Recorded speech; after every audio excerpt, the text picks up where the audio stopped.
Ayatollah Abbasi নাম শুনছেন তো? উনি কিন্তু এর দলের লোক, কিন্তু উনি কথাটা স্পষ্ট পরিষ্কার ভাবে বলছে যে যাদেরকে তোমরা ওয়াহাবি বলো তারাই নবীর পক্ষে কথা বলে, যাদেরকে তোমরা ওয়াহাবি বলো তারাই আল্লাহর পক্ষে কথা বলে। তোমরা নিজেরা যারা সুন্নি দাবি করো, নবীর বিরুদ্ধে গালি দিলে তোমাদের আন্দোলন নাই, আল্লাহর বিরুদ্ধে গালি দিলে আন্দোলন নাই, কোরআন অপমাননা করলে তোমাদের আন্দোলন নাই। তোমাদের একটা মিছিল আছে বছরে একবার, যেটাতে বিরিয়ানি খাওয়া হয়। তাহলে তোমাদের মেইন হুজুরে এই কথাটা বলতে বাধ্য হয়েছে তোমাদের এই সমস্ত কাণ্ড দীক্ষা। নবীনগর কোরআন নিয়ে অপমাননা করছে, আন্দোলন করছে কওমি মাদ্রাসার আলেমরা। নবীর বিরুদ্ধে কথা বলছে, আন্দোলন করছে কওমির আলেমরা। কথা কন্যা দি আল্লাহকে গালি দেওয়ার কারণে বাউল ফাউলের বিরুদ্ধে মামলা করছে কওমি আলেমরা, আন্দোলন করছে কওমি আলেমরা। তোরা কই? বরং আমি 100টা প্রমাণ দিতে পারবো তোরা তার পক্ষে সাফাই গেছস। আল্লাহরে যে গালি দিছে হের পক্ষ তোরা নিছ, তোরা আল্লাহর দুশমন, তোরা নবীর দুশমন। অথচ নবীর প্রেমিকদেরকে সাধারণ মানুষের কাছ থেকে সরাইতেছে। বলুন তো দেখি, আজ পর্যন্ত যত জায়গায় নবীর বিরুদ্ধে কথা বলছে আমরা বসে রইছি? এখন নবীর বিরুদ্ধে কথা বইলা দেখ, জিব্বা টান দিয়ে কুত্তার নাস্তা বানাই দিব, আমরা বানাবো, তোরা পাওয়া যাবে না। তোরা যে কোন ধরনের এটা পাবলিক বুঝে লইছে। আমার জমাত ভাই, কসম খোদার আমি তোমাদের মধ্যে ফাটল সৃষ্টি করার জন্য এই কথা বলি নাই। আমার ইমানের দায়িত্ব, এই জন্য বলছি। এটা আমার ইমানি দায়িত্ব, কারণ আপনাদেরকে বুঝায়া দেওয়া, জানায়া দেওয়া।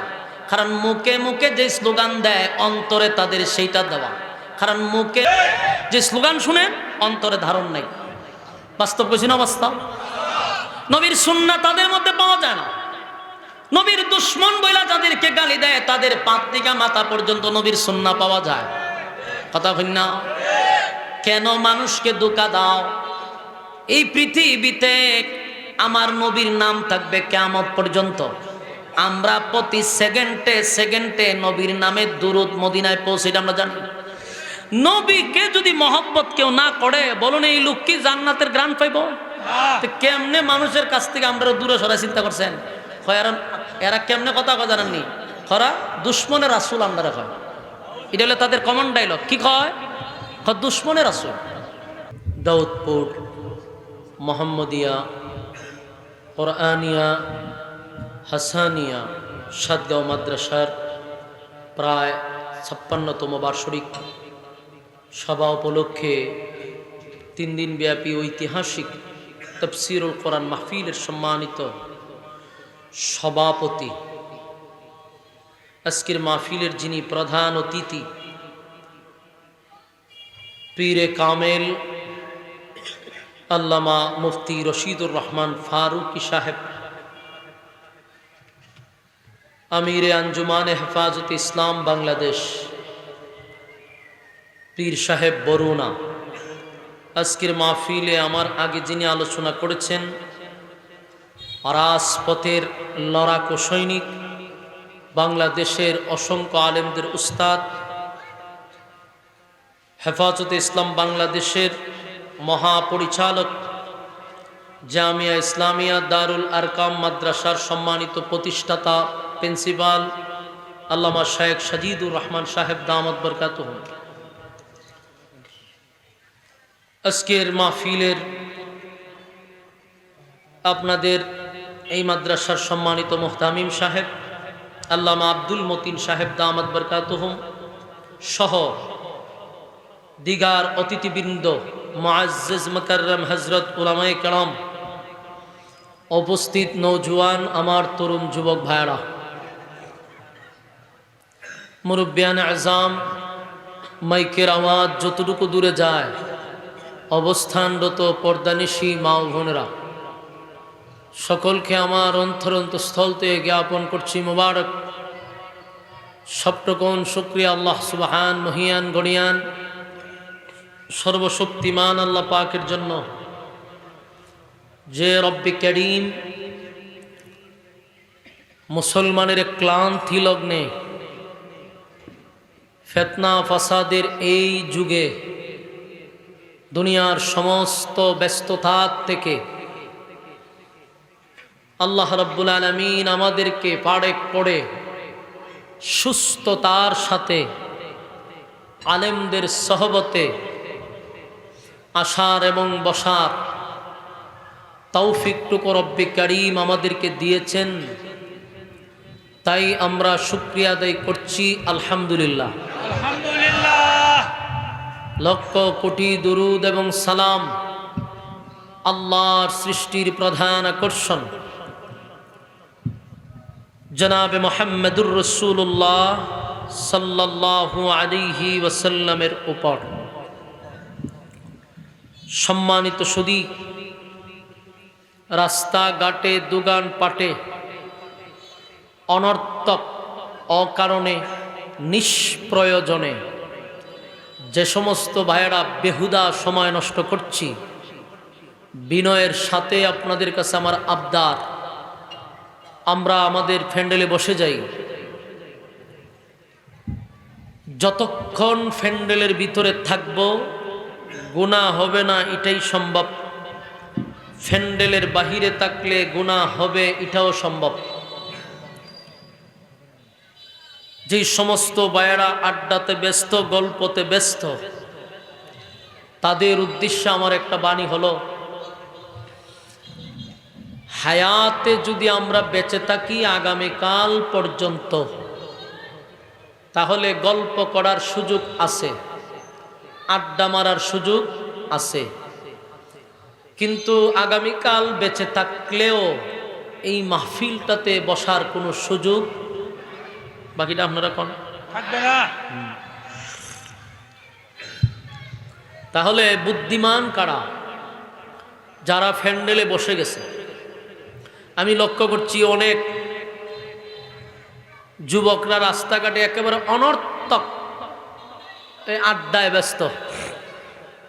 রাস্তাঘাটে আড্ডাতে যারা ব্যস্ত তাদেরকে বলছি, আগামীকাল এই সময় মাহফিল থাকবে না, কিন্তু আপনার আড্ডা থাকবে, কারণ আপনার যেটা অভ্যাস এটা তো আপনি ছাড়বেন না, আপনার যে খাসলত এটা পরিবর্তন করবেন না। তো আল্লাহ যদি আপনারে না ধরে, আজরাইলে যদি গলার চিফা না দেয়, তাহলে আড্ডা মারতে পারবেন, গল্প আপনি করতে পারবেন, আপনার অভ্যাস। কিন্তু কালকে তো আপনার এখানে বসার সুযোগ আর পাবেন না, আপনার অভ্যাসটা কালকেও করতে পারবেন। এই জন্য আমরা ঘোরাঘুরি না করি, মেহেরবানি করে। আর ওই রাস্তাঘাটে চিল্লাচিল্লি যেন বাচ্চা কাচ্চা পোলাপানে না করে। ভলান্টিয়ার যারা, আপনাদের দায়িত্ব হলো এই বাউন্ডারির আশপাশে কোনো চিল্লা চিল্লি যেন না করে। আপনারা ভলান্টিয়ারদেরকে আমি দৃষ্টি আকর্ষণ করছি, আপনারা এই যে প্যান্ডেলের ডান দিকে এই রাস্তাতে কাউকে কথা বলতে দিবেন না। ওয়াজ যদি না শুনেন তাহলে আধা কিলোমিটার দূরে গিয়ে আড্ডা মারেন, নিজেও শুনবেন না, কাউকে শুনতে দিবেন না, তাহলে আপনার এই এরিয়ার ভিতরে তাহার দরকারও নেই। আধা কিলোমিটার দূরে যান, গিয়ে আড্ডা মারেন, শান্তি নাই তো। এই যে আড্ডা মারতেছে, আমি তো চাই রয়েছি, শান্তি নাই। এখানে কতক্ষণ দাঁড়ায়, ওখানে কতক্ষণ দাঁড়ায়, এই দোকানে কতক্ষণ যায়, সেই দোকানে কতক্ষণ যায়, টেকা থাকলে কিছু খায়, না থাকলে খালি ঘুরে, ভিতরে শান্তি নাই। কি করবো কি না, কারণ শান্তির জায়গা তুইয়া হ্যাঁ অশান্তির জায়গাত গেছে, শান্তিটা ভাইব কৌ। এই জন্য যতটা দেখবেন আমি ছায়া দেখতেছি, ওই দিন দাঁড়া রয়েছি কেন, আবার ওখানো যায়, এখানতে আবার এখানে নাই, মানে কি করবো কি না কইতে পারতেছে না। এটার একটা কারণ আছে, কইতাম নেই। কারণটা হলে আপনারাও বুঝে নেবেন যে কেরে হে দেউলিয়ার মতো ঘুরতেছে। এটার একটা কারণ হইল, এই যে প্যান্ডেলের ভিতরে আপনারা বসছেন না, রাসূল বলেন নাজালাত আলাইহিমুস সাকিনা, উপর থেকে সাকিনা রহমত নাজিল হয়। তো এই প্যান্ডেলের ভিতরে শয়তান বসতে পারে না। তো আমরার কাঁধে কিন্তু শয়তান আছে, প্রত্যেকটা মানুষের সাথে শয়তান থাকে, এটা আপনারা বিশ্বাস করেননি? আমার লগেও আছে, আমরা হুজুরের সাথেও আছে, আমার ভাষায় যে হুজুরের সাথেও আছে। শয়তান মানুষের সাথে থাকে, কিন্তু এখন যে আপনারা প্যান্ডেলে বসছেন এখন শয়তান নাই, তাহলে আমার খানদেরটা গেল কই, আপনার খানদেরটা গেল কই? সব শয়তান গিয়ে খার হয়েছে প্যান্ডেলের বাইরে। এই গানা খার হয়েছে যে এখন আগের থেকে তো হেরার খান্দ এমনি আছে, তো এসটা গিয়ে আবার হের খান্দ বইছে, ঠিক না বেটি? এক শতানের তিয়ারে ঘুরাইতো, এখন যে ডাবল বইছে, এখন কি তা করে নিজে হইতারে না। এই জন্য যারা দেখবেন এখান থেকে দূরতাছে, বুঝবেন যে ডাবল হয়ে গেছে গা। বর কয়টা করছে? অনেকগুলা গিয়ে বর করে বইছে দুইটা কেমন এনে এতগুলো মানুষের শয়তান গিয়ে আর খান্দ বইছে অনের খালি লাড়ায় অটোমেটিক লড়তাছে। এই জন্য এরার দৈরা ফুটু দিয়া আপনারা প্যান্ডেলের ভিতরে ঢুকাই দেন তাহলে শয়তান গাড় থেকে যাইব নাহলে শয়তান যাইতো না। আল্লাহ এরারা হেফাজত করুক। আর ভিতরে ঢুকলেই ফু মাইরা দিবেন তো শয়তান যে প্যান্ডেলের বাইরে থাকে। আপনারা যারা বসে রয়েছেন আপনারাও কিন্তু বাহির থেকে রিমোটে কন্ট্রোল করে এখান থেকে ভিতরে ওয়াসওয়াসা দেয়। ওয়াসওয়াসা হইলে হুজুরে খালি বয়ান শুরু এনে করছে তাই আয়ো দুইটা টান দিয়ে আয় পড়ি কিন্তু যতক্ষণ বইবার টান টান দেওয়ার সুযোগ নাই আয়ো তো ভিতরে একটা ওয়াসওয়াসা দিয়ে আপনারা যদি খালি প্যান্ডেলের বাইরে নিতে পারে শয়তানের নাচানাচি করে আপনারা মিছিলটা লয়ে যাবো যে আমরা সাকসেস আমার সাথেরটারে আমি লইছি। কথা বুঝতেছেন নি? এই জন্য কেউ উঠতেন না, উঠলে আমরাও বুঝলাম যে মাশাল্লাহ আপনারা ভর করে লাইছে। উঠলেও আমের ভাই মানুষ চায়া থাকবো সরম চায়া দেখবো যে মাশাল্লাহ তাই আমার কাছ থেকেই বর করে লাইছে। এই জন্য উঠতেন না। আর যারা বাহিরে দাঁড়া রয়েছে এরার উপরে ডাবল আছে তো ডাবল যারা আছে এটার ভিতরে ঢুকলে যাইবো গা। এর ভিতরে বাহিরে যারা অশান্তির মতো ঘুরতেছেন আল্লাহ এরার কলবে শান্তি দান করুক আমিন। আয়ন ভিতর আয়ন। আপনারা সুস্থ আছেন আমার জন্য দোয়া করেন। আমরা ভাই সুস্থ তাই না আমার এখানে বৈশাখ এমন ঘুমে ধরতেছে মনে হইতেছে মাহফিল তুই আমি ঘুমাই। একটা মানুষ সুস্থ থাকার জন্য 6 ঘন্টা ঘুমাইতে হয়। আমরার কপাল 3 ঘন্টা, কোনোদিন 2.5 ঘন্টা, কোনোদিন 4 ঘন্টা। তো ফাল্লাত মাপলে আমার 60 কেজি ওহনো কেউ বানাইতে পারছে না। ঘুম নাই, এই ছায়া থাকলো ঘুমো ধরে। আমি জাপসা জাপসা দেখি ঘুম এমনভাবে ধরছে আমারে। এর লেগে চা খাইতেছি আপনারা মনে করেন না যে হুজুর আমরাও তেয়া খাওয়া শুরু করে দিছে ঘটনা কিতা এলে বেয়াদবি মাফ করবেন। ঘুমে ধরতেছে। বাংলাদেশ উন্নত দেশ না, উন্নয়নের দেশে প্রতিদিন মাহফিল কইরা রাস্তার মধ্যে উন্নয়ন খাটাইতে হয় 3 ঘন্টা। মাতব্বরতে আমার বাড়িতে যেতে লাগে 15 মিনিট। কালকে মাতব্বরতে বাড়িতে গেছি প্রায় 2.5 ঘন্টা পরে। রাস্তার উন্নয়ন বুক করছি। প্রতিদিন উন্নয়নে খামরায়, প্রতিদিন খামরায়। তো ঠেলায় টুলায় বাড়ির যাই। আমরা কপাল খারাপ। আল্লাহ আমাদেরকে হেফাজত করুক আমিন। মাশাআল্লাহ অনেকে কিন্তু এর ভিতরে ঢুকে গেছে গা। আল্লাহ এরারে হেদায়েত দান করুক আমিন। আর যারা ডাবল বর করে রাখছে এরা ওখানে ওই প্যান্ডেলের বাইরে হারিয়ে দেন না, ছায়া দেখে আমারে আয়ো নাই নাই নাই। আস্তে আস্তে শয়তান গাড়তে গেলে দেখবেন ঢুকে গেছে গা। সম্মানিত সুধী আসুন, সময় আমার খুব কম। আপনারা কথা কথা হইয়া ভিতরে কিছু ঢুকাইছি, অনেক একটা পরিবেশ হয়েছে, কথা বলতে ভালো লাগবে। আমারও গুমটুম যাইব, আপনারা একটু হা না জুড়ে জুড়ে কইেন, তাহলে আমারও কথা বলতে সুবিধা হবে। সময় যেহেতু খুব কম, আমার এখানের পরে আরেক টিপ আছে, এই জন্য আমিও বেশি লম্বা সময় দেওয়ার সুযোগ নাই। আপনাদের এই মাদ্রাসার যিনি মুহতামিম সাহেব, আমি হুজুরের খুব সম্মান করি, মহব্বত করি। আর আমারে উনি ওনার ছাত্রের মতোই মহব্বত করে। ওনার মহব্বতে আপনাদের এই মাদ্রাসায় আসছি। আমি আইসা প্রথম মাদ্রাসাটা দেখছি, মাশাআল্লাহ এত সুন্দর মাদ্রাসা আপনাদের এলাকায়, কি সুন্দর বিল্ডিং, প্লেসটাও সুন্দর। এই মাদ্রাসা আপনাদের এলাকাবাসীর জন্য একটা গর্ব করতে পারবেন।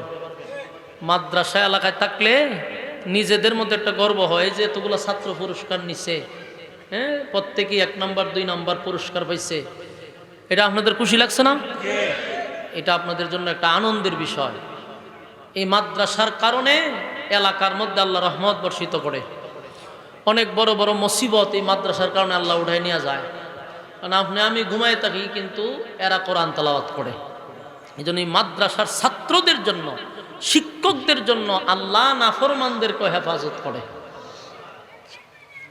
সম্মানিত সুধী আসুন, আমি আপনাদের সামনে মহাগ্রন্থ আল কোরআন থেকে সূরা কাহাফের শেষ অংশটুকু তেলাওয়াত করছি। আয়াতগুলিকে সামনে রেখে কিছু কথা আপনাদের সামনে উপস্থাপন করতে চাই। রব্বে কারীম যেন বলনেওয়ালাকে বলার, শুননেওয়ালাকে শ্রবণ করার তৌফিক দান করে আমিন। আমি একটা বিষয়ের উপরে আলোচনা করব, আপনারা মনোযোগ সহকারে কথাগুলি শ্রবণ করবেন। শেষ পর্যন্ত একটা বিষয়ে যেন আপনারা শ্রবণ করতে পারেন এবং আলোচনাটা যেন বাড়িতে নিয়ে যেতে পারেন। আলোচ্য বিষয় হলো ঈমান। বলুন আলোচ্য বিষয় কি? বর্তমান পরিস্থিতি যে অবস্থা, ঈমান রাখা বড় কঠিন। এজন্য প্রত্যেকটা মাহফিলে ঈমানের বয়ান করা আমাদের জন্য জরুরি। ইমান হলো একটা অ্যাকাউন্ট। বলুন, ইমান হলো একটা অ্যাকাউন্ট। আপনি ব্যাংকে গিয়া যদি কোন বলে হুজুর স্যার 1,00,000 টাকা আমি জমা রাখবো, তো ব্যাংক ম্যানেজার আপনাকে বলবে অ্যাকাউন্ট নাম্বার দেন। আপনি যদি বলেন আমার কোনো অ্যাকাউন্ট নাম্বার নেই, আপনারা সুস্থ হইব না অসুস্থ? অসুস্থ। পাগল হইব। বলে অ্যাকাউন্ট নাম্বার যদি না থাকে টাকাটা জমা হবে কই? বলে যেখানে মনে হয় জমা দেন। খাজুইব? না। ঠিক তেমনিভাবে আগে অ্যাকাউন্ট করতে হবে, তারপরে টাকা জমা দিতে হবে। আগে আপনার ইমান আনতে হবে, এরপরে ইমানের ভিতরে নামাজ, রোজা, হজ, যাকাত, তেলাওয়াত যা আছে সব ঢুকবে। ইমানই যদি না থাকে নামাজ যাবে কো? ইমানই যদি আপনার না থাকে, মেন অ্যাকাউন্ট নাই, তা আপনি যতই আবাদত করেন জমা হইব কই? জমা হবে না। এই জন্য আমাদের মূল অ্যাকাউন্ট হলো ইমান। আর আমরা এখানে যারা বসছি, প্রত্যেকটা মানুষ এখানে বসার উদ্দেশ্য হলো আমরা সকলেই পরকালকে বিশ্বাস করি। পরকালকে অস্বীকার করে এমন কোনো মানুষ এখানে বসে নাই। যারা এই মন থেকে পরকাল বিশ্বাস করে, এই সমস্ত মানুষগুলো এই রাতের ঘুম হারাম করে নরমাল বিছানাতে বসে থাকে। তো পরকাল বিশ্বাস করি আমরা এটা বিশ্বাস করি দুনিয়াটা ক্ষণস্থায়ী, পরকালটা চিরস্থায়ী। তো যারা পরকালকে বিশ্বাস করে তারা এটা লালন করে যে আমরা দুনিয়াতে কিছু পাইলাম আর না পাইলাম, কিন্তু পরকালটা যেন আমাদের ঠিক থাকে, পরকালে যেন আল্লাহর পক্ষ থেকে আমরা চিরস্থায়ী একটা সুখ শান্তির জায়গা পাই। এই উদ্দেশ্য নিয়ে মানুষ নামাজ পড়ে, রোজা রাখে, হজ করে, যাকাত করে, হালাল খায়, হারাম থেকে বেঁচে থাকে, ওয়াজ মাহফিল যে রাত্রে রাত্রে সজাগ থেকে কথাগুলি শুনে। উদ্দেশ্য একটাই, দুনিয়ায় কিছু পাইলাম আর না পাইলাম, পরকালে যেন কিছু পাই। ওমা কথা কই না দি? আপনাদের অবস্থান ক্লিয়ার করতে হবে। আর এটাই যদি উদ্দেশ্য হয়, তাহলে আমাদের সকলেরই একটা উদ্দেশ্য হলো আমরা সকলেই জান্নাত চাই। না এখানে কেউ জাহান্নাম চান? আমরা সকলেই জান্নাত চাই। একটা মানুষ অন্য ভাইতেন না যে এখানে কেউ জাহান্নামে যাইতে চায়। আমরা একটা হিন্দু লোক রেজু ঠাই না ধরে রাখেন, বলে হ্যাঁ দাদা যাইতেন কেউ মরলে, হেও দেখবেন সুন্দর করে কইব আমি স্বর্গে যেতে চাই। এই হিন্দু দাদাও কিন্তু নরকে যেতে চায় না। তাহলে সকলের একটাই দাবি, আমরা জান্নাত চাই। আমি আপনিও জান্নাত চাই। এত সাওয়াসাবি দে হয়, জান্নাতটাকে আপনার মামুর বাড়ি, শ্বশুর বাড়ি যে আপনি আবদার করছেন আর দিয়া লাইব? আল্লাহ হয় আমি তো জান্নাত দিতে চাই। প্রতিটা মানুষের জন্য আল্লাহ একটা করে জান্নাত বানাইছে। ফেরাউনের জন্য জান্নাত বানাইছিল, নমরুদের জন্য জান্নাত আছিল, প্রত্যেকটা মানুষের নামে নামে জান্নাত আছে। কিন্তু আল্লাহ ফেরাউনের নামে একটা জান্নাত রাখছিল। কিন্তু দুনিয়ার সিস্টেমটা হলো প্রত্যেকের নামে জান্নাত আছে ঠিক, দুনিয়া নামক জায়গাতে আইসা এটা আপনার নামে রেজিস্ট্রি করতে হয়। আমার কথা বুঝেন না? আল্লাহ জানে। প্রত্যেকের নামে আছে, কিন্তু এটাই দুনিয়া নামক জায়গাতে এসে আপনার নামে এটারে আবার রেজিস্ট্রি করতে হবে। এই জন্য আল্লাহ এই জায়গা পাঠাইছে যে তোমরা এই কিছু সময়ের জন্য দুনিয়াত পাঠাইছি, যার যার নামে এটা রেজিস্ট্রি করো। তো যারা রেজিস্ট্রি করছে এরা পাবে, যারা করে নাই পাবে না। আমি একটা এক্সাম্পল দিলে বুঝতে পারবেন। মনে করেন ডক্টর ইউনূস সাহেব, উনি বলল সাতগার একজনরে আমি গুলশানে একটা প্লাট দিব। তো আপনারে ফোন দিছে, কর্মকর্তা ফোন দিয়ে বললো যে ভাই আপনার নামে ইউনূস সাহেব একটা প্লাট দিছে, তা আপনি একটু ঢাকায় আসতে হবে। উনি যদি হয় বলে ঢাকা তো আমার আওয়া সম্ভব না ভাই, আমি খুব ব্যস্ত মানুষ, আপনি এটা আমার নামে লিখে দিলাম। বলুন তো এটা আর ভাইব? আপনার ঢাকা কাগজপত্র নিয়ে আসেন, এটার নামে আমরা কইরা দিব। বলে না আমারও তো সময় নেই, আমি পারতাম না। আর পাওয়া যাইব? ঠিক তেমনি ভাবে জান্নাতটা আপনার আল্লাহ দিছে, আল্লাহ বলছে দুনিয়ায় আসছো, এখন এটা তোমার নামে লিখে নাও। কিন্তু আমরা এমন ব্যস্ত যে আমার লেখার সময় নাই। তখন কি জান্নাত আর পাওয়া সম্ভব? তো ভালো আমরা এইভাবে ঠাড়া পড়ছে। এখন আসুন, আল্লাহ জান্নাত দিবে এটা আল্লাহ ওয়াদা করছে। যেমন আমার তেলাওয়াতকৃত আয়াতে আল্লাহ আমাদেরকে দুইটা শর্ত দিছে। বলুন শর্ত কয়টা? দুইটা শর্ত দেওয়ার পরে আল্লাহ একটা সুসংবাদ দিছে। কথা বুঝতেছেন নি? হালকা রিবাবের সাথে ইকুডা উড়া, শ্বাস যাতে না টানে, মাউথ লাগাইবা হাউজা, বুঝুস নি লাগাইবা। তো ওইটা কেন লাগাইছো? ভিতরে যদি আওয়াজ না থাকে, বক্সটা মাটিটা কাঁপতো, বক্সের আওয়াজ কই? তোর উস্তাদ কইটা আমার এই দুঃখে আর ভাল লাগে না ও ভাই। তুই দাওস নাকি মাইকের আওয়াজে তো মাটি কাঁপতো, এইডি আইলে পরে এরা কোন রকম টান্না চুন্না আওয়াজ দাঁড়ারি বাবারা। সম্মানিত সুধী, আল্লাহ রাব্বুল আলামিন আমাদেরকে শর্ত দিছে কয়টা? দুইটা। সুসংবাদ শোনাইছে একটা। সুসংবাদটা আপনারা শুনলে খুশি হবেন, যাদের ভিতরে ঈমানি জজবা আছে, যারা জান্নাত চান তারা খুশি হবেন। আল্লাহ বলেন, কানাত লাহুম জান্নাতুল ফিরদাউসি নুজুলা। আল্লাহ কয় আমি ওয়াদা দিচ্ছি তোমাদেরকে সবচেয়ে ভিআইপি জান্নাত, জান্নাতুল ফিরদাউসের মেহমান বানাবো। আল্লাহ আমরা জান্নাতুল ফিরদাউসের মেহমান বানাবে, আর আমরা হব মেহমান, আল্লাহ হবে মেজবান।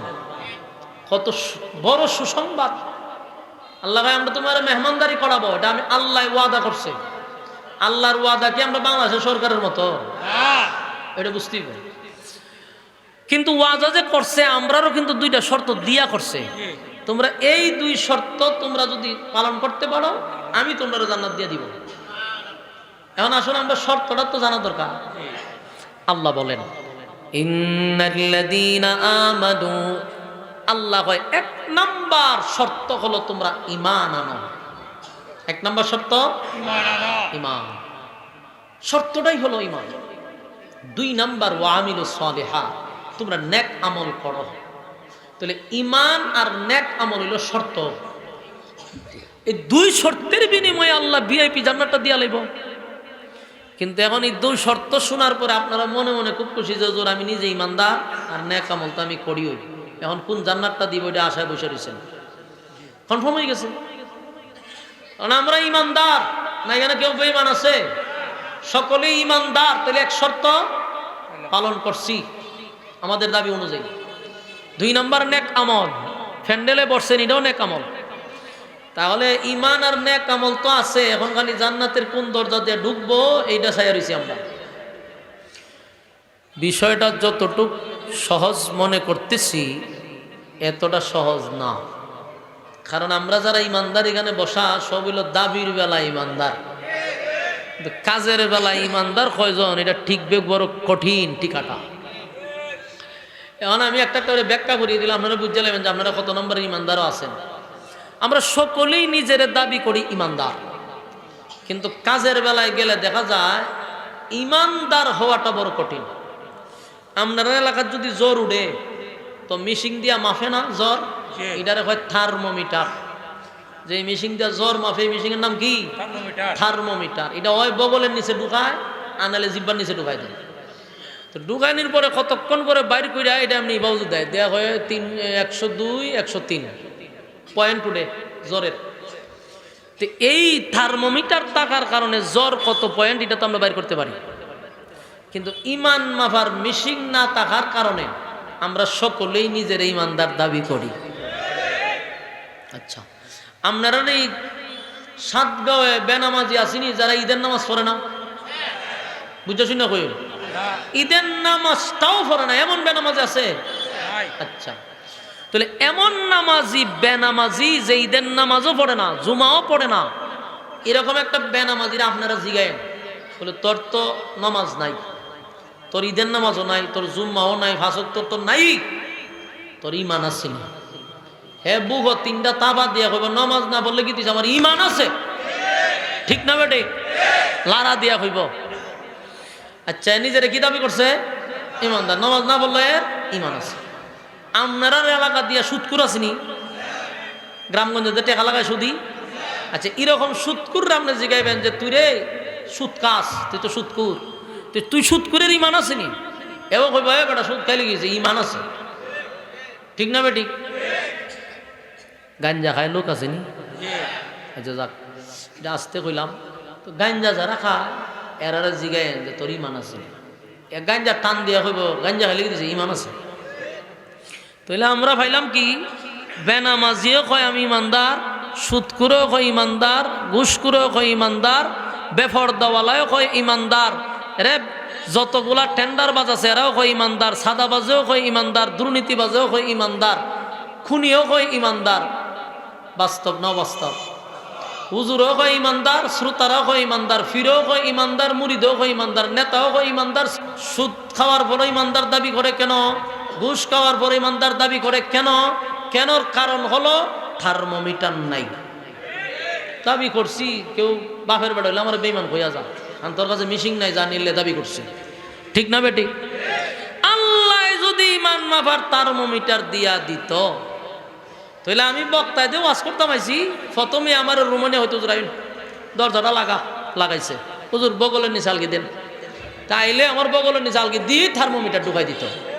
ঢুকাই হয়তো একটু সহ্য করে হারি, তখন ঠান্ডা বাইর করে হয়তো হুজুর ইমানের তো পয়েন্ট কম, মানে ওয়াজ করবেন কেন বাড়ির জানি গা মান সম্মান লইয়া। তা আমিও গাটি গুটি লইয়া তাড়াতাড়ি দৌড় দে, ইমানের পয়েন্ট লাই মেরেছে নিশুসু। তো কিছুক্ষণ পরে মনে করেন একজন ফির সাহেব আইছে, উনি বড় আল্লামা ফির সাহেব। তো হয়তো জোর ফির সাহেব আপনার কাছে আমরা মুড়ি দেবো, কোনো অসুবিধা নাই, আইন আপনি একটু রুমাই বগলের নিচে ডালকি দিন। তো ফির সাহেবরা ঢুকাই দিছে থার্মোমিটার, বাইর করে দেখে ইমানের পয়েন্ট একবারে জিরোত। তখন হয়তো হুজুর আইসেন তো মুরিদ করতেন, তো আপনার ইমান দিয়ে জিরোত, মান সম্মান লইয়া যাইবেন না কি করতাম? ফির সাহেব হয়তো ভাই কোনো রকম আমার রাস্তাটা ক্লিয়ার কর, আমি যাইগা। এখন যদি নেতা আসতো, অনেক নেতারা দেখবেন তাদের সাইমসারা পিছন দিয়া কয় অমুক ভাইয়ের চরিত্র ফুলের চেয়েও পবিত্র। এটা হলে আমার কাছে সবচেয়ে আশ্চর্য লাগে স্লোগানটা, যে ফুলের মধ্যে চরিত্রের মধ্যে সমস্যা আছে, কিন্তু হের চরিত্রের কোনো সমস্যা নাই। চিন্তা করছেন নি? তো এইরকম একটা নিষ্পাপ নেতা যখন ইতা করে আসেরা, তখন এই যে হাত দিয়া নেতা এইভাবে দিছে, এমনি বলে এইভাবে রাখ, ঠাস করে আমরা দইরা মিটারটা ঢোকাই দিছে। নেতারে কতক্ষণ খাড়া করাইয়া থার্মোমিটারটা বাইর করে দেখে ডাইরেক্ট লাল বাতি জ্বলতেছে। তখনই মানছে কবে রে বাটপা, তোর চরিত্র না ফুলের চেয়ে পবিত্র, ইমান তো কমছে কমছে, একটা ডাইরেক্ট লাল বাতি জ্বলে গেছে। নেতায় আর নেতাগিরি করতে পারবো? ফিরে আর মুরিদগিরি করতে পারবো? বক্তায় বক্তাগিরি করতে পারবো? সব ধরা পড়তো, কোনো বেড়ায় সাহস করে কইতাতো না যে আমি ইমানদার। যদি আল্লাহ থার্মোমিটার দিত, আল্লাহ যে থার্মোমিটার দিছে না, এই কারণে সবাই মিললে এখন আলহামদুলিল্লাহ। নাহলে আমরা সাবাবাজি আর বাটপারি থাকলো, নইলে সব প্রকাশ হয়ে গেল। আল্লাহ আমরা থার্মোমিটার দিয়া দিছে না, কারণ আল্লাহ কয় বান্দা আমি তোর যত অপকর্ম আছে সবগুলারে স্নেহের চাদর দিয়া ঘুরে রাখলাম, তোরে ঠিক হওয়ার জন্য সুযোগ করে দিলাম। মানুষের সামনে তোর অপকর্ম প্রকাশ করলাম না, এখনো শুধরানোর সুযোগ করে দিলাম। কথাক্ষণ ঠিক? তাহলে এই এতক্ষণের আলোচনায় কি বুঝলাম? যে আসলে আমরা যারা ইমানদার দাবি করি, এটা শুধুমাত্র দাবির বেলায় ইমানদার। কাজের বেলায় যে কতজনের কত পয়েন্ট ইমান আছে এটা আল্লাহ ভালো জানে। ঠিক না বেটি? আয়েন এখন আমরা আসি মূল কথা। তাহলে আমরা ইমান যে নিজের দাবি করি ইমানদার, এখন ইমানদার তো দাবি করলাম, কিরকম ইমানদার হতে হবে, ইমান কার মতো আনতে হবে, এটাও তো জানা দরকার। এই কথাটা আমার কোন লাগতো না, আল্লাহ নিজেই কইয়া দিছে, আমিনু কামা আমানান নাস।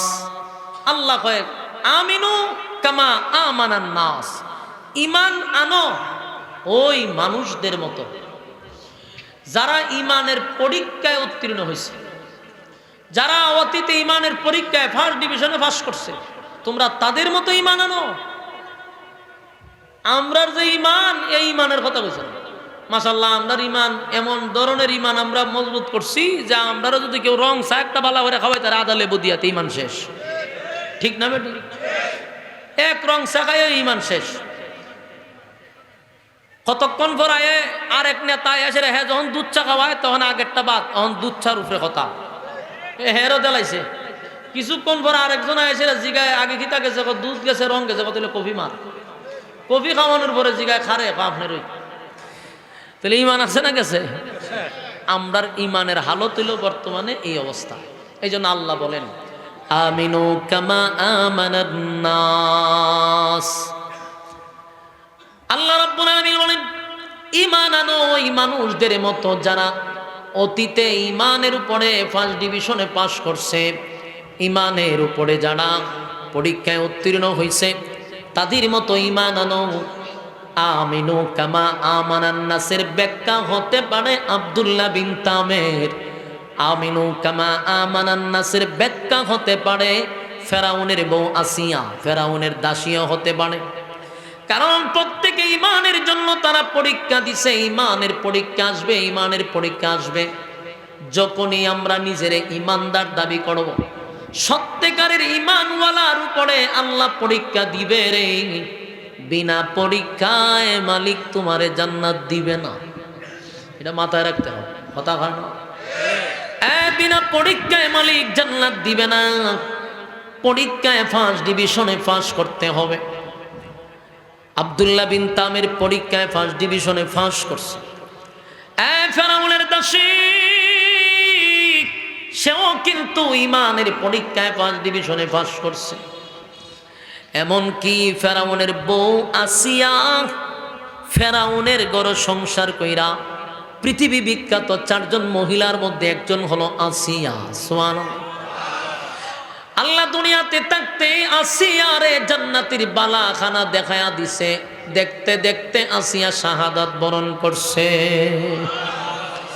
আমিনু কামা আমানান নাস, ঈমান আনো ওই মানুষদের মতো যারা ঈমানের পরীক্ষায় উত্তীর্ণ হয়েছে। আজকে আমাদের সমাজে যারা ঈমানদার দাবি করে তাদের পরীক্ষা আসে না। তার কারণ হলো পরীক্ষা না আসার পিছনে আমরা তো ক্লাসের ছাত্রই না। ক্লাসে ভর্তি হইলেন না পরীক্ষা হইতো? ইমানের ক্লাসে তো ভর্তি হইছি না। সকালে ঘর থেকে ইমান লইয়া বাহির হয়, বিকালে বেঈমান হইয়া ঘরে ফিরে। এই জন্য আমার যুবক ভাইরা, স্পষ্ট বক্তব্য হলো ইমান হলো একটা অ্যাকাউন্ট।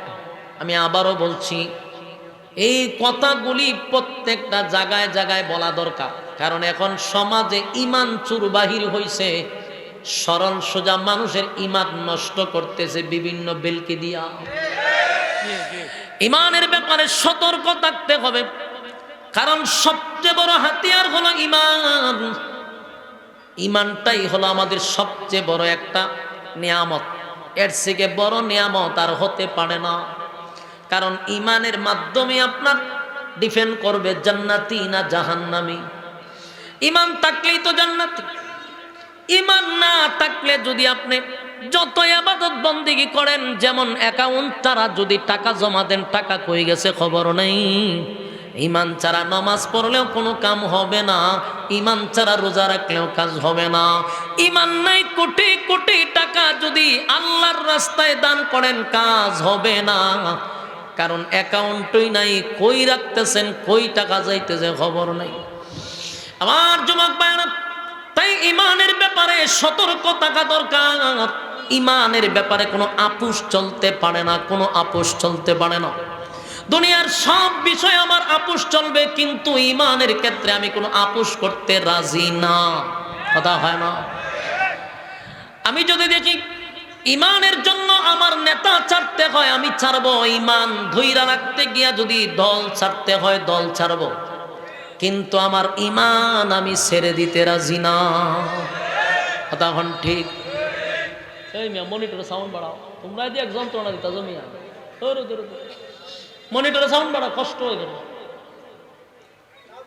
মাইক ম্যান্ডারের ইমান ভাবে সাইজ করার পরও আমার দেখলে কেড়ে যায় আয়ে। তোমরা কইতা যে আশাবির মাহফিল আমরা করতাম না, ডাইরেক্ট কইয়া দিতাম। আমার আয়ে যেটা তোমরা লাল বাতিতে জ্বালাই দিব, জানো না? কনচান কষ্ট হইলে কেউ চিল্লাইলে যদি নিজের কষ্ট হয়, কেমনে চিল্লানি? কথা কি বুঝতেছেন? এক নাম্বার হলো ইমান। ইমানের ক্ষেত্রে আমরা ছাড় দিব না, এটা হলো প্রথম বক্তব্য। আল্লাহ কয়, বান্দারে আমরা যদি গুনাহ করি, গুনার জন্য সাগরের পানি পরিমাণ যদিও গুনাহ করি, বান্দা হিসেবে আমরা গুনাহ করি, প্রত্যেকেরই গুনাহ আছে।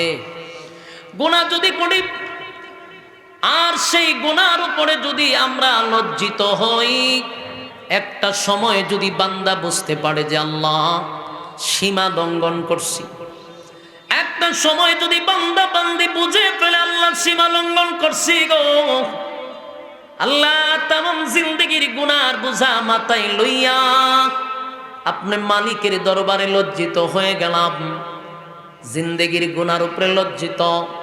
বান্দা বুঝতে পেরে যদি গভীর রজনীতে প্রচন্ড ঠান্ডার সময়, এখন ঠান্ডা পানি দিয়া যদি বান্দা উজুটা করে, আর নজুলে রহমতের সময় যদি বান্দা তার অপরাধ নিয়ে মালিকের সঙ্গে কথা বলতে থাকে, আল্লাহ তামাম জিন্দিগির গুনার বোঝা মাথায় লইয়া লজ্জিত হইলাম, ভবিষ্যতে আমার দ্বারা এমন গুনাহ হবে না,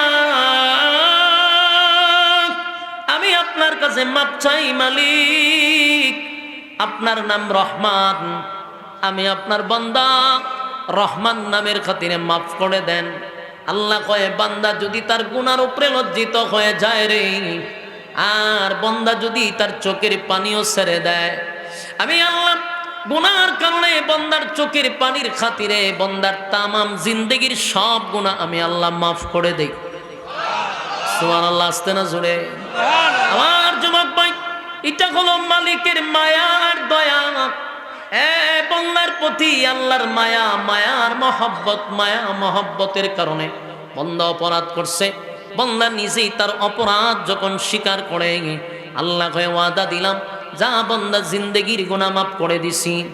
কিন্তু যুবক ভাইরা, শিরিক যদি করেন আর যদি ঈমান চলে যায়, আপনি তামাম পৃথিবীর সব আলেম ওলামা লইয়াও যদি দোয়া করেন, কাম হইব?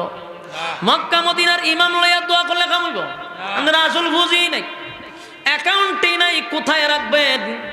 এই জন্য গুনার জন্য মাপ চাইলে আল্লাহ মাফ করবে, যদি ঈমান ছুটে যায় রে, কাজ হবে না। কথা হয় না? এই জন্য তরুণ যুবক ভাইদেরকে আমি অ্যালার্ট করে যাচ্ছি, অনেক কথাই ইঙ্গিতে বলবো, বুঝবার মতো হইলে বুঝে নিবেন, ভাইয়া বলার দরকার নেই। আমি আপনাদের উদ্দেশ্যে বলি, প্রথমে আপনি প্রাধান্য দিবেন ঈমান। আমার ঈমানটা হইল মেইন।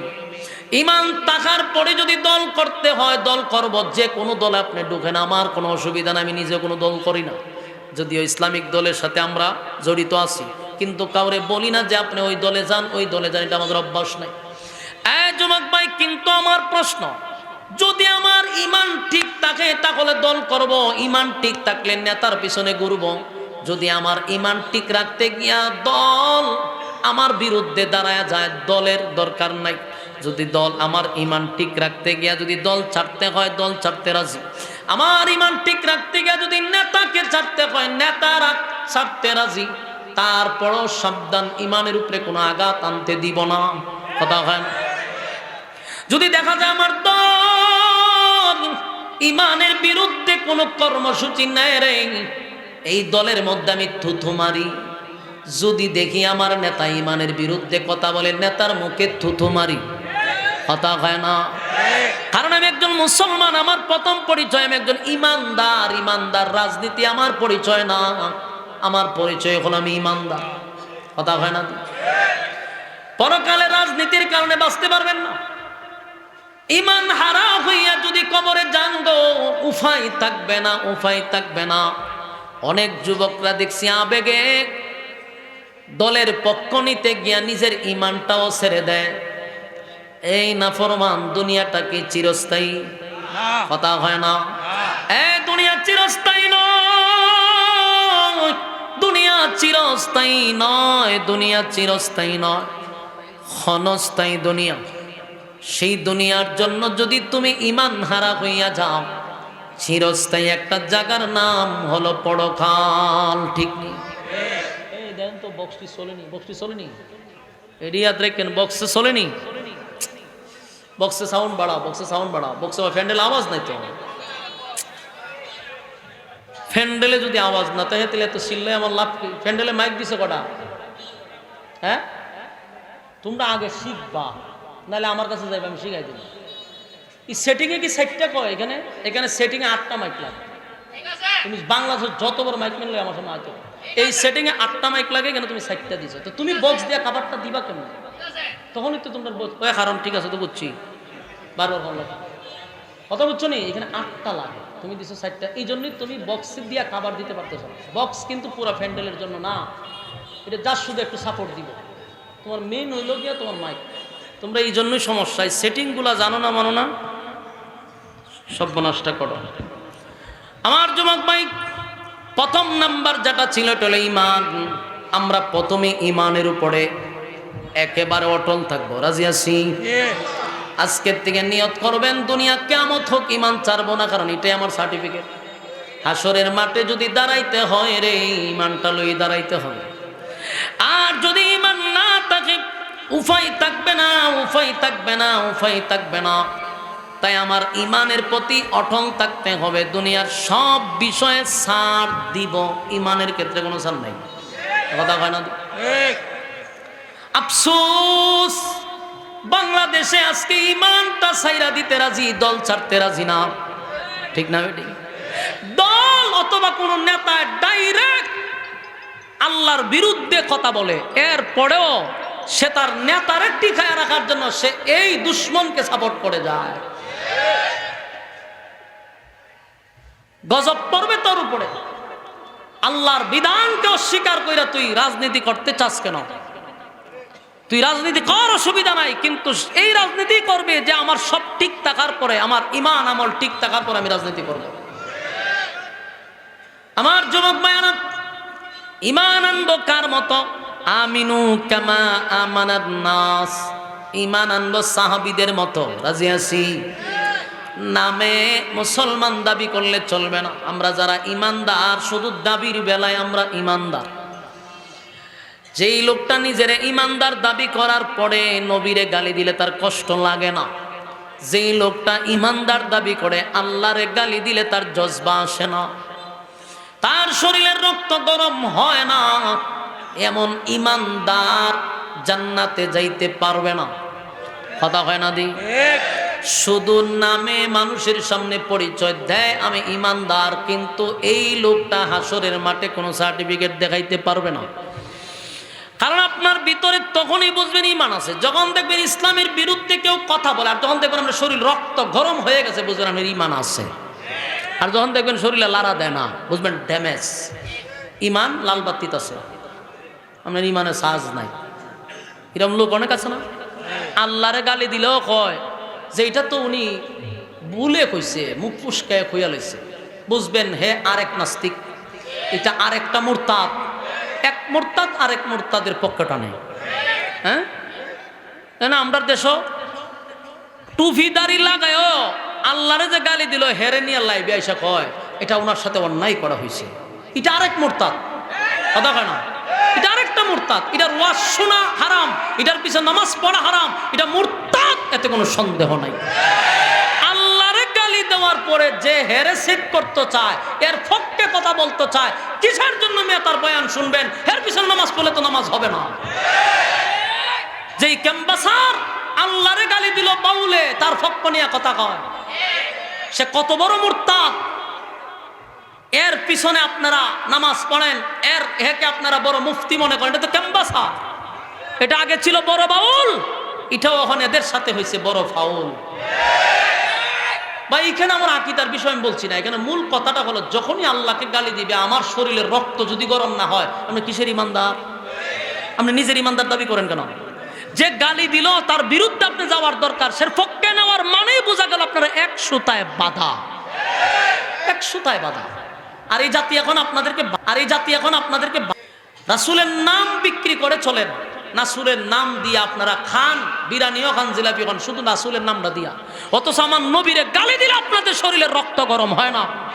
ভণ্ড প্রতারক শুধু নামে বলে নবীর মহব্বত করি, কিন্তু নবীরে গালি দিলে একটা আন্দোলন এদেরকে পাওয়া যায় না। আল্লাহরে গালি দিলে একটা আন্দোলনে তাদেরকে পাওয়া যায় না।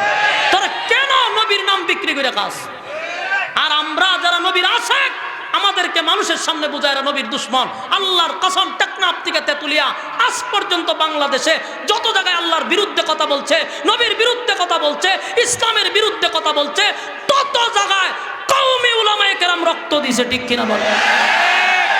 সম্মানিত শুধু এর পরেও সাধারণ মানুষকে এরা আমাদের উলামায়ে কেরামদের থেকে ডাইভার্ট করে যে এরা নবীর দুশ্মন। জুতাটা ফিরাইয়া সাবার সব দাঁত তলায় দিবে। বেয়াদব নবীরে গালি দিলে আমরা রক্ত দেই, আল্লাহর বিরুদ্ধে কথা বললে আমরা রাজপথে নামি। তোদেরকে পাওয়া যায় শুধু বছরে একবার, কেউ এটা খাইবার লাইয়া যাস, নবীর নামটা বিক্রি করস। আমার যুবক ভাইয়েরা, এনায়েতুল্লাহ আব্বাসী নাম শুনছেন তো? উনি কিন্তু এরার দলের লোক, কিন্তু উনি কথাটা স্পষ্ট পরিষ্কারভাবে বলছে যে যাদেরকে তোমরা ওয়াহাবি বলো তারাই নবীর পক্ষে কথা বলে, যাদেরকে তোমরা ওয়াহাবি বলো তারাই আল্লাহর পক্ষে কথা বলে।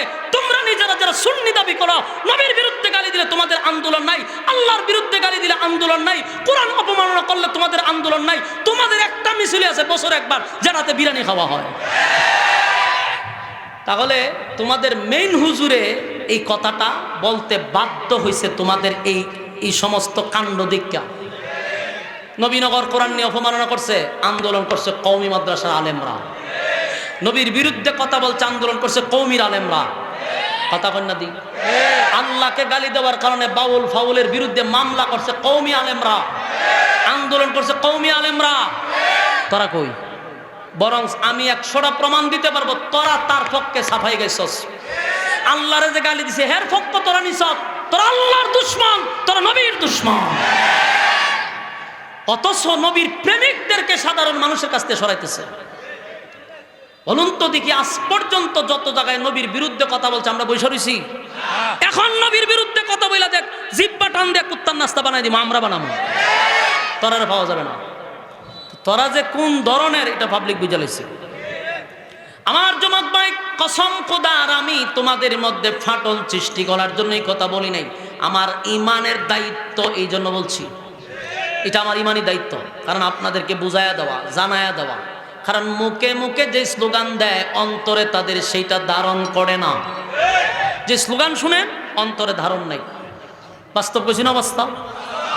নবীর সুন্নাহ তাদের মধ্যে পাওয়া যায় না।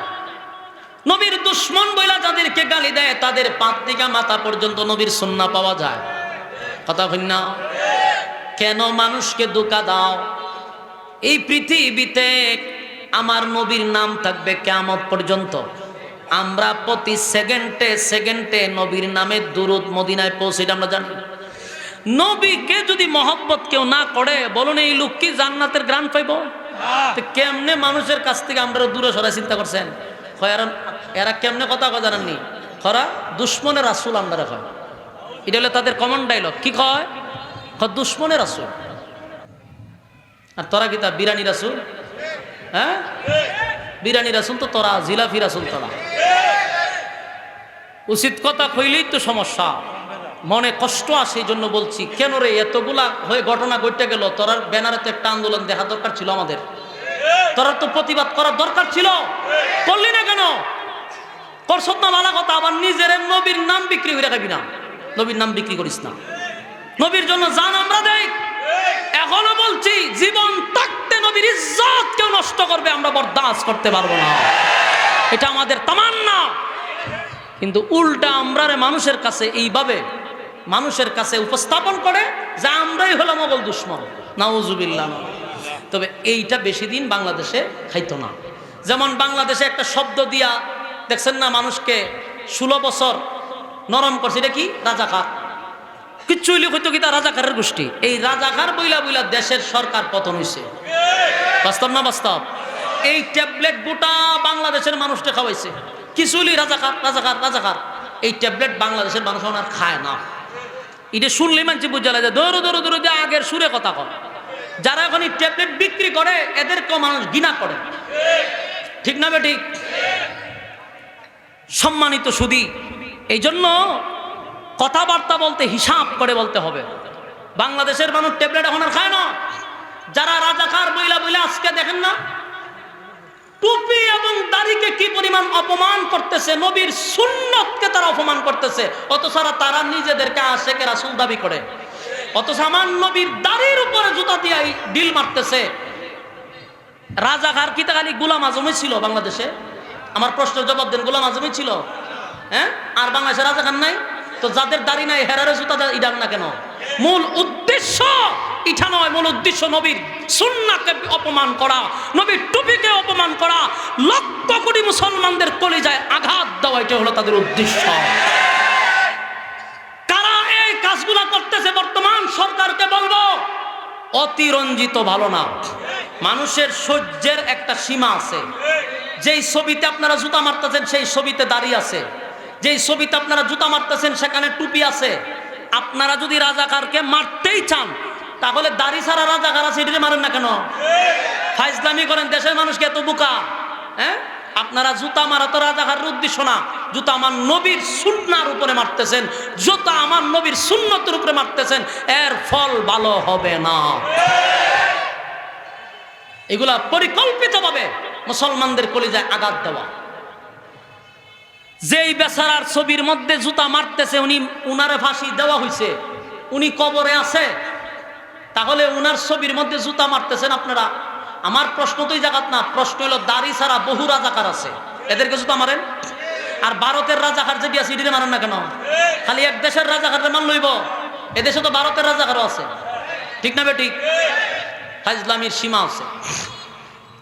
নিজেদের নামের আগে আশেকে রাসূল লাগাইবেন না, যদি লাগান তাহলে নবীর এতাআত করতে হবে, নবীর অনুসরণ অনুকরণ করতে হবে, নবীর সুন্নাহ অনুযায়ী জীবন চালাইতে হবে। নাম দিবেন একটা, কাজ করবেন আর একটা। ফাইজলামি। আমার যুবক ভাইয়েরা, প্রত্যেকটা মানুষের দায়িত্ব হলো তার ঈমানকে রক্ষা করা, কারণ এই জিনিসটার মাধ্যমে আপনি জান্নাতে ঢুকবেন। এই কার্ডটাই হলো আপনার মেইন। ঈমান নাই কিছুই নাই, কথা হয় না। মানুষ দামি হয় কেন? আল্লাহ এক জায়গায় বলছে কি, মানুষ ফেরেশতাদের চেয়েও দামি, বুঝছে না? মানুষ ফেরেশতাদের চেয়েও দামি। আবার আল্লাহ বলছে মানুষ কুত্তা বিলের চেয়েও নিকৃষ্ট, বলছেনি? এক জায়গায় বলছে সৃষ্টির শ্রেষ্ঠ, আর এক জায়গায় বলছে কুত্তা বিলের চেয়ে নিকৃষ্ট। এখন এক আল্লাহ দুই জায়গায় দুই রকম কথা কইছে, এটা বুঝার জন্য তো আপনার মেধা লাগবে। আল্লাহর কথা বুঝার জন্য তো আপনাকে পড়ালেখা করতে হইব। আপনি মিয়া পড়ছেন 5 পর্যন্ত, 4 পর্যন্ত, আপনি জানগা কোরআনের ব্যাখ্যা বুঝতে ফাউলের ফাউল। আল্লাহ কেন বলছে সৃষ্টির শ্রেষ্ঠ, আবার কেন বলছে কুত্তা বিলের চেয়ে নিকৃষ্ট, এটা বুঝার মতো ক্ষমতা তোর নাই। ইসলামের অপব্যাখ্যা করবি না। আল্লাহ তাআলা মানুষকে সৃষ্টির শ্রেষ্ঠ বানাইছে। কখন সৃষ্টির শ্রেষ্ঠ হয়? যখন মানুষের মধ্যে দুই গুণ থাকে, একটা হলো ঈমান আর একটা হলো নেক আমল। এই দুইটা থাকলে ফেরেশতাদের চেয়ে মানুষ দামি। যখন এই দুই জিনিস নাই, এটা কুত্তা বিলের চেয়ে নিকৃষ্ট। বাস্তব না বাস্তব? তাহলে আমরা যেইটা দিয়া জান্নাতে যাব, আমরা সেইটাকে পাহারা দিতে হবে। ঈমানের ব্যাপারে কোনো ছাড় চলতে পারে না। আমাদের উপরে পরীক্ষা আসবে, বলুন কি আসবে? পরীক্ষা আসবে 100%। আল্লাহ পরীক্ষা না দেওয়াই গিয়া, পরীক্ষায় ফাঁস না করলে জান্নাতে দিবে না, এটা আল্লাহর ওয়াদা। কথা হন না? আমিনু কামা আমানান নাস। এই জন্য আল্লাহ কয় ঈমান আনো ওই মানুষদের মতো। কেন কইছে? এরা ঈমানের পরীক্ষা দিছে এবং এরা ফার্স্ট ডিভিশনে পাস করছে। রোমের বাদশা একবার চিন্তা করতেছে যে ঘটনাটা কি রে, মুসলমান যে দিকেই যায় সেদিকেই খালি বিজয়, যে দিকে যায় সেদিকেই বিজয়। এদের তো অস্ত্র কম, এদের বাহিনী কম, এদের প্রশিক্ষণ কম, কিন্তু যত কমই হোক না কেন, যেদিকে যায় সেদিকে তাদের শুধু বিজয়ের ধ্বনি শুনতেছি। রোমের বাদশা এটা নিয়ে খুব চিন্তিত হয়েছে। তৎকালীন সময়ে আমেরিকার প্রেসিডেন্টের যেমন পাওয়ার, এর থেকে বেশি পাওয়ার ছিল রোম বাদশার, কারণ তার তৎকালীন সময়ে তার বাহিনী ছিল বেশি, তার অস্ত্র ছিল বেশি, উন্নত ছিল বেশি, তাদের সাথে যুদ্ধ করার সাহস তখন কারো ছিল না। কিন্তু এই বাদশা চিন্তা করে গেছে, মুসলমানরা যেদিকে যায় সেদিকে এত বিজয় কেন হচ্ছে, কি আছে তাদের মধ্যে?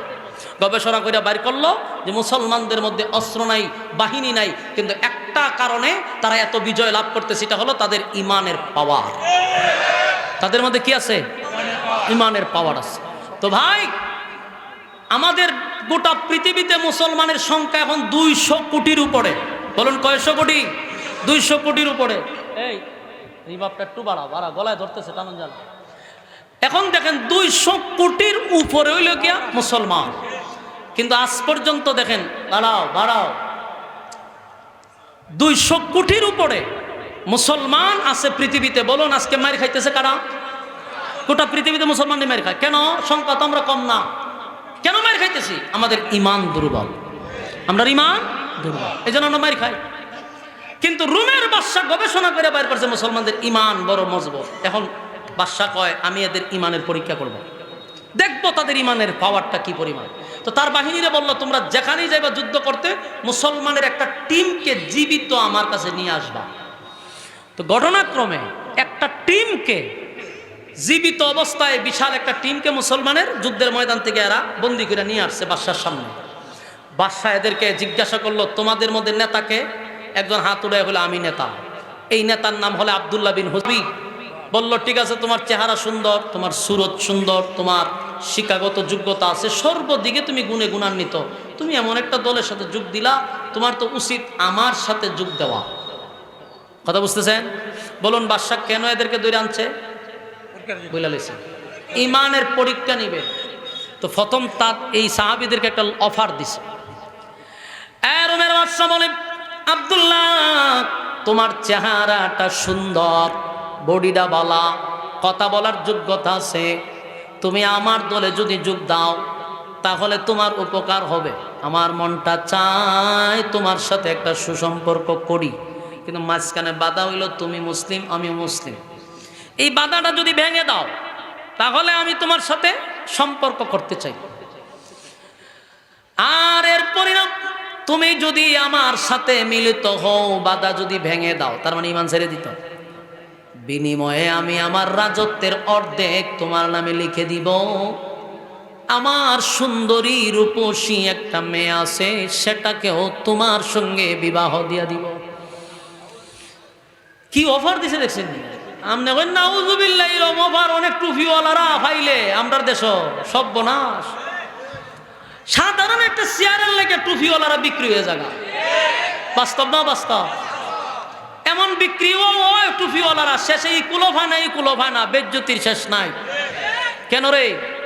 আল্লাহ তোর ইজ্জত আমার ইজ্জত কম দিছে? আমি কেন বাতিলের কাছে মাথা নত করবো? আমি কেন চেয়ারের পিছনে দৌড়াবো? আমাকে চেয়ার দেওয়ার জন্য মানুষ আমার পিছনে দৌড়াবে। সেই অবস্থান তো আমাকে তৈরি করতে হবে। কথা এখন ঠিক না? ঠিক। তো আজকে আমরা অফার শুনলে আগায় যাই, ইমানের চিন্তা আমরা করি না। কিন্তু নবীর সাহাবী রুমের বাদশার সামনে দাঁড়ায়া বুকের পাঠা নিয়ে বলছে, এই রুমের কুত্তা, তোর রাজত্বের জন্য, তোর মেয়ের জন্য আমি আমার ইমান বিক্রি করতে পারি না। সুবহানাল্লাহ। এল নবীর সাহাবী বাদশা মাথা তার দালাইছে, কারণ রুমের বাদশার সামনে দাঁড়ায়া কথা বলার সাহস ছিল না তখন। এতগুলা বাহিনীর সামনে একবারও চিন্তা করছে না পরে আমার অবস্থা কি হবে। মুখের উপরে বলছে, তুই রুমের কুত্তা, তোর কথা আমার ইমান বিক্রি করবো না। সুবহানাল্লাহ। বাদশা খুব মারাত্মক শরম পাইছে, লজ্জায় কিছু বলে নাই। বলছে এদেরকে লকাবে ঢুকাও। লকাবে ঢুকাইছে। বাদশা চিন্তা করছে কি করা যায়, প্রথম নাম্বারে ফেল করলাম। বাদশা এবার আব্দুল্লাহ বিন হুজাফা যে লকাবে ঢুকাইছে, এই লকাবের ভিতরে একটা নর্তকীরে বাড়া করছে। নর্তকী বুঝেননি? ওই যে মমতাজ যারা নর্তকী আছেন, ইডারই মনে করতে পারেন। এইটা আগে নাচতো, পরে সংসদ গেছে নাচতে নাচতে। তো এরকম নর্তকীদের কাজ হলো নাচা। এরা নাচা নাচা মানুষকে আকৃষ্ট করে। তো আব্দুল্লাহ বিন হুজাফার লকাবের ভিতরে বাদশা একটা নর্তকী পাঠাইছে, কারণ নারীদের চক্রান্ত হলো সবচেয়ে ভয়ঙ্কর। এমনি আপনি ফিরসাব ঠিক আছেন, মনে করেন রাজত্ব নিছেন না, লুবও নাই, কিন্তু এক রুমে নারী ঢুকাই দিলে আপনি ফিরে গিরাগে বেশি সময় থাকতো না। ঠিক না ঠিক? তো নবীর সাহাবী আব্দুল্লাহ বিন হুজাফার রুমে একটা নর্তকী পাঠাই দিছে। নর্তকী গিয়া তারা আকৃষ্ট করতে। এখন নর্তকী গিয়া নাচা শুরু করছে, নাচতে নাচতে নাচতে নাচতে কত অঙ্গভঙ্গি করে নাচছে, নাচতে নাচতে নর্তকী বেহুশ হয়ে বেরিয়ে যা। হিটারে দৈরা নিছে, নিয়ে জিগায় তোরে ভাড়াইছি নাচবার লেগে, তুই বেহুশ হয়ে গেছিস গা। অনেক নর্তকী বাদশারে জিগায়, আপনি আমার ভাড়াইছেন কৌ? এটা কি মানুষ না জিন্নাত? বলে কেড়ে? বলে এতক্ষণ যে নাচলাম একটা বারের জন্য আমার দিকে তাকাই নাই। সুবহানাল্লাহ। আমি কি আকৃষ্ট করবো, তাকাইলেন না? তাকাইছি না। সুবহানাল্লাহ। বাদশা কই কেন ফিল মারলাম, এখন কি করবো? এরপরে বলে দেখি ইমান কতখান ধরে রাখে। এক কাজ করো, আব্দুল্লাহ বিন হুজাফার লকাবে খানা দিবা না। খানা বন্ধ, ফানি বন্ধ। খানাও নাই, ফানিও নাই। বিষয়টা বুঝতে পারছেন? একদিন যদি আমরা টাইম মতো না খাই, আমার অবস্থাটা কি হয়? রোজা মাস আইতেছে না, ইফতারের আগে গিয়ে একটু তেরা তেরা কথা কইেন রোজাদারের সাথে, দেখবেন প্লেটটা বাইরে আপনার মাথাও তো ভাড়া লিব। ঠিক না বেটি? যত ঝগড়া হয় রমজান মাসে সব ইফতারির একটু আগে হয়। ঠিক ঠিক নেই? আরে বাপরে বাপ, এমন সেতা মাইরিলি বাপরে। কারণ ফেটে কিতা তো, ফেটে কিদা লাগলে কিন্তু মেজাজটা গরম হয়। ঠিক না বেটি? আব্দুল্লাহ বিন হুজাফা লকাবের ভিতরে ঢুকাইলো, খানা নাই পানি নাই, খানা নাই পানি নাই। একদিন দুই দিন নয় রে, টানা এক সপ্তাহ পর্যন্ত নবীর সাহাবীরে পানিটা পর্যন্ত দিল না। খানাটা দিল না, কঙ্কাল হয়ে গেছে শুকাইতে শুকাইতে। পেটার পিঠ দিয়ে এক জায়গায় লেগে গেছে রে। এমন পরিস্থিতিতে আর কথা বলতে পারে না, মাটিতে যেন শুয়ে গেছে, আর উঠতে পারে না, বসতে পারে না, কথাও বলতে পারে না। এবার 1 সপ্তাহ পরে বাদশা বলল, ডাক্তার চেক আপ করে দেখেন তো রুগীটা বাঁচবে কিনা। কয় আজকের ভিতরে যদি খাবার না দেন রুগী বাঁচবে না। বাদশা তাড়াতাড়ি খাবার রেডি করলো। খাবার রেডি করে আব্দুল্লাহ বিন হুযাফার সামনে খাবারটা দিল আর বলল, এই খাবার খাও। এটা হলো শুকরের মাংস, আর পানি দেওয়া হয়েছে মদ। হালাল না হারাম? আমরা হইলে ফতোয়া দিয়া দিতাম যে এখন জান বাঁচে না, জান বাঁচানো কিতা ফরজ, তাহলে একটু খাওয়ান যাইব। আমাদের কাছে ফতোয়ার অভাব নেই, খাইয়া লাইতাম কারণ তখন জায়েজ থাকতো, কারণ বাসন যতটুকু খাইলে বাসন যতটুকু তো খাওয়ান যাইব। কিন্তু এটা নবীর সাহাবী, সুবহানাল্লাহ। ডাক্তার গিয়া বলে, আব্দুল্লাহ রে খাবার তোমার সামনে হাজির করছি, নাও খাবার খাও। এই খাবার হলো শুকরের মাংস, আর পানি দেওয়া হয়েছে মদ। জান বাঁচানি তো ফরজ, কিছুটা খেয়ে নিতে পারো। আব্দুল্লাহ বিন হুযাফার শরীরে শক্তি নাই রে, কথা বলতে পারে না, মাটির সঙ্গে মিশে গেছে। কিন্তু যেই মাত্র বলছে হারাম খাবার তোমার সামনে দিছি, কথা না বললেও এমন লারা মারছে আর কইছে খাবার নিবি না লাথি মারব। ডাক্তার কয় সুবহানাল্লাহ, এটা কি তাও দেখলাম যে লড়েও না সরেও না, এ তো তেজ করতে গাইল। বলুন তো দেখি, আব্দুল্লাহ বিন হুযাফার শারীরিক দুর্বলতা থাকতে পারে, কিন্তু ইমানের দুর্বলতা আছে। উনি না খাওয়ার কারণে শারীরিকভাবে অসুস্থ হয়ে গেছে, কথা বলতে পারে না, কিন্তু ইমানি জজবা এখনো কমে না, ইমানি জজবা এখনো কমে নাই। আমার যুবক ভাইয়েরা, আব্দুল্লাহ বিন হুযাফার কাছ থেকে ডাক্তার গিয়া বাদশারে বলল, বাদশা লক্ষণ খুব খারাপ, আপনি যে আমার পাঠাইলেন খাবার নেওয়ার জন্য, যদি আপনি যাইতেন খাবার আপনার সান্দিত ফলাইতো।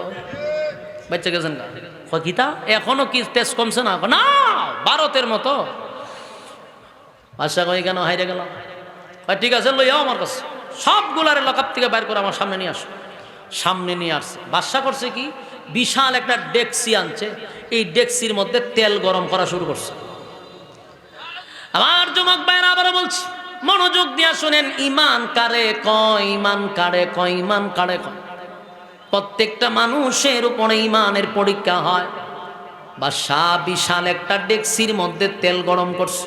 এত গরম তেল, যদি এই তেলটা টকবক শুরু করছে, বাদশা এবার তেলের ডেস্কির সামনে আব্দুল্লাহ রে দাঁড় করায় কয়, আব্দুল্লাহ রে কত সুন্দর একটা অফার দিছিলাম, মেয়েটারে তোর কাছে বিবাহ দিব, রাজত্বের অর্ধেক তোমার নামে লিখে দিব, মানলি না, শুনলি না। এবার মৃত্যুর জন্য প্রস্তুতি নাও, মৃত্যুর জন্য প্রস্তুতি নাও। এত বড় অফার মানলি না, এত বড় অফার কি কেউ ছেড়ে দেয়? তুমি বড় ভুখা।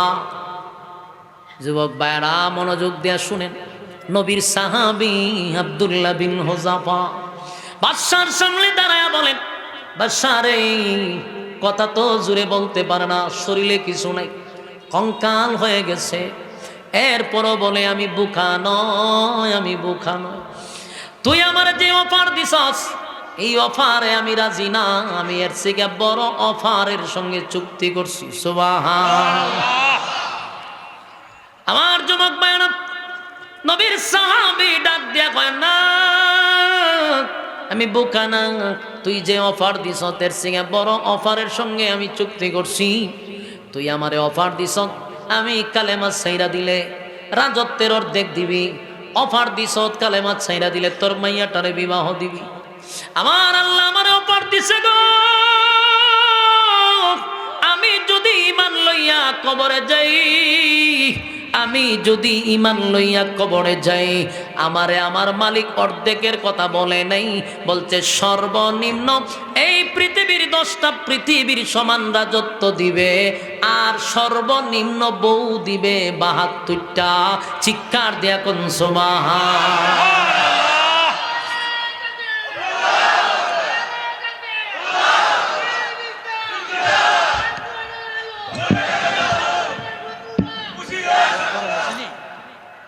তাহলে এবার চিন্তা করেন উনি কি বুকা? কথা হয় না। বাদশাহ অফার দিছে রাজত্বের অর্ধেক, আর অফার দিল একটা মাইয়া আমার সুন্দরী রূপসী তোর কাছে বিবাহ দিব। আব্দুল্লাহ বিন হুযাফা বলেন, আমারে আল্লাহ বউ দিব ৭২টা, আমি একটা নিতাম করে।